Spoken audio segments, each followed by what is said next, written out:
Hi, High School Orchestra. I'm here with our scale of the week. This week we are down here on the D flat major scale. You can see on our circle of fifths, though, that it actually has two names. It could be the D flat major scale or the C sharp major scale. When you think about those two notes, D flat and C sharp, you'll remember that those notes are enharmonic to one another. They have different names, but they sound identical when you play them. And so their scales sound identical to each other as well. The nice thing for us is that we're not going to do our fingering any different. So if I said play a D flat scale, you would do one fingering, and if I said play a C sharp scale, you would do the same fingering for that. So you only need to learn one fingering for those two scales. So you can kind of choose how you want to think about it. You can think about it as having 5 flats or 7 sharps. I prefer to think about it with the flats, but it's totally up to you how you want to think about this scale. Let me start with, we'll go from low to high this time. I did the violin fingering first last time, so we'll start with bass. So bass, you're going to start on a D flat or a C sharp, which is 4 fingers on your A string, and you'll find that this fingering should be pretty similar to the A flat scale last week. Okay. For that one, you started 4 fingers on the G string or on the E string. So it should feel pretty similar to you.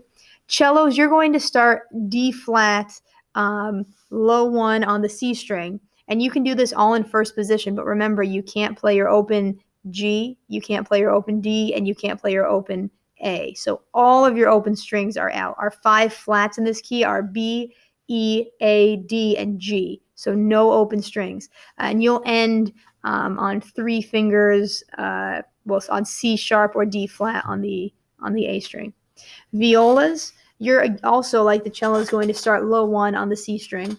I would do, again, the whole half pattern. So I would start in half position and do space, space, close, space, space, space, space, and then you shift to 4th position with your first finger and do whole half again. Violins, this is a pretty tricky one for violin. You really should start in what I call 3rd and a half position, right? 3rd position is C, C sharp or D flat is just a half step higher. And I would do the whole half, okay? And then shift backwards to 2nd position to get the C sharp or D flat that way, okay? And a warning for everyone, this scale, one of the toughest things about it is that it's very easy to modulate or to accidentally end up in a different key. And the reason for that is because as string players, we love the key of D major, right? And D flat major is just a half step away from that. So as we're playing, it's pretty easy to kind of shift our hand up just a little bit and think that we're playing the right thing, but we might actually end on a D, on an open D.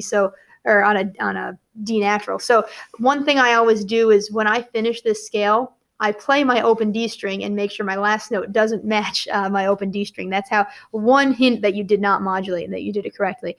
You can also have a tuner out to listen to or to check your last note at the end. So I'll play my D flat major scale. Hopefully I don't modulate. This is something that I sometimes struggle with too.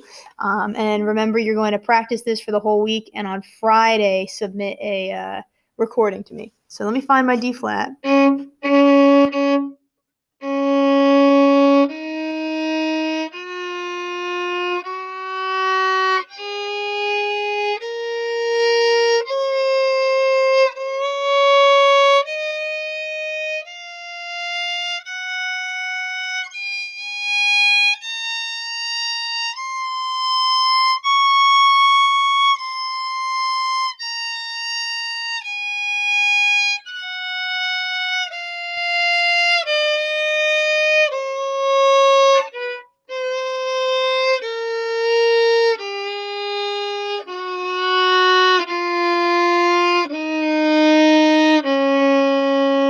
If I play my open D, you can hear that's a half step lower, so I ended on the D flat. So even I had a little goof there in the middle. So this one is a tough one, but do your best with it. And like I did last week, I'll provide you with some feedback and some suggestions when I review your submissions.